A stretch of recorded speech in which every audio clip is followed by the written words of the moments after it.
Welcome to Daily Overdose.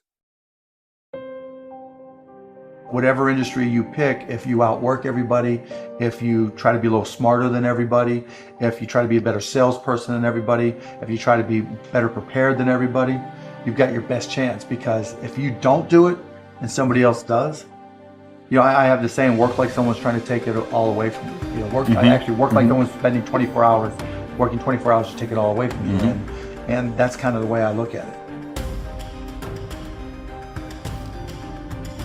What would you say is the number one reason why people fail? Lack of brains, lack of effort. Lack of brains, lack of effort. Yeah, they don't do the work. They don't learn, when you walk in the room, when you start a business and you start to talk about somebody, you're never in a vacuum with no competition, unless you're just extremely lucky. And if there's going to be competition, that means somebody else knows your business as well as you do when you get started. And if you walk into a competitive environment and they still know more about the business than you do and more about your customers, you're going to lose. But most people don't consider that. They don't do the work. They don't learn more about their industry. They don't know even about their business. And so you've got to put in the effort to know more about your industry than anybody else. And that's the brains part, and that's the effort part as well. Because look, if you're competing with me, you better know what you're doing. Otherwise, I'm going to kick your ass. And you're not going to outwork me. And so, the combination is usually what kills businesses early on more than anything. You could, within a 5-10 minute interview, say, this dude's not going to make it as an entrepreneur. Yeah, I can typically tell, right? I can tell by their passion. I can tell by their focus. I can tell by their preparation. There's a whole realm of things in any business. Here's the business you're in, and here's 1,000 things that influence whether or not you're going to be successful. Through my experience in businesses, I can put myself in his position and say, okay, here are 900 of the 1,000 things he has to be aware of, and then go through and ask. And by how many of those or her issues they've been able to address already, that kind of gives me a sense of how hard they're willing to work. And I can tell by the questions they ask me. So all I have to do is say, okay, what do you want to know? And when they start saying, what should I do? They ask you. Yeah, and that's fine, right? And I want them to ask questions, but people like to say, the only stupid questions are the ones you don't ask, and that's not right? Because the questions you ask tell whoever more about you than anything else you do. Because in particular, it tells me about your preparation. If you ask me questions about just basic things that you should have known and you should have down to a science, that's going to disqualify you almost more than anything. If you're not always learning, to this minute, if I'm not continuously learning, if I'm not just absorbing as much as I can absorb, someone else is going to kick my ass, right? So you talk about paranoia. The greatest source of your paranoia should be knowledge. If someone else knows more than you do, and if you're not learning, if you don't know how to learn, if you don't have a thirst for learning and acquiring information, you're SOL. Do you think there needs to be a healthy level of paranoia? Oh, absolutely. There needs to be. Oh, yeah. I mean, Okay. I always say, for every one of my businesses, I say, what would I do to kick my own ass? You're right. So whatever business you have, there's somebody trying to put you out of business. There's somebody trying to take a bite out of your business. And it's better for you to figure out how they're going to do it rather than they do it. And so, yeah, that's being paranoid. And so you have to be paranoid. You have to anticipate other people's next moves. And you can't ever, downplay the competition. I was at a business plan competition this morning at a college, and they were kind of being dismissive of the competition. And so you can't ever do that. They're out there trying to take you down, and they're not just going to sit still. And if you're good, really, really good, you're going to inspire them to work even harder, faster, better. And so you have to be, very self-aware of what you're good at and what other people are good at. And, a healthy dose of paranoia makes a big difference. Is very helpful.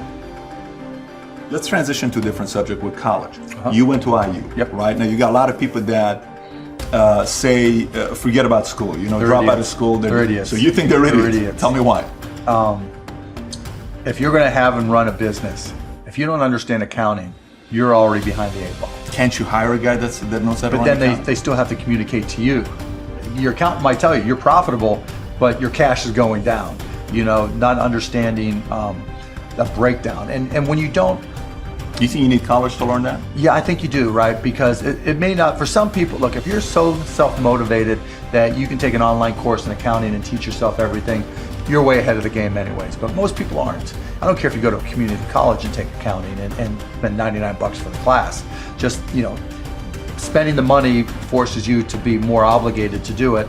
But accounting, finance, lesser extent marketing, sales if the school offers that, these are all that's the language of business. And so while it's possible to teach yourself these things, and while it's possible to hire them, when you're starting your own company, you don't want to have to spend money hiring an accountant. Well, let me take that. If you've gone through all these classes, you probably don't have to hire a lawyer to incorporate, right? You can probably figure out yourself. And so your cost of opening up a business drops. But even more important than all that, that's the blocking and tackling. That's the language of business. The thing I learned at Indiana that was more important than anything else, I learned how to learn. And learning became far more important to me, because the one certainty in business is that it's always going to be changing.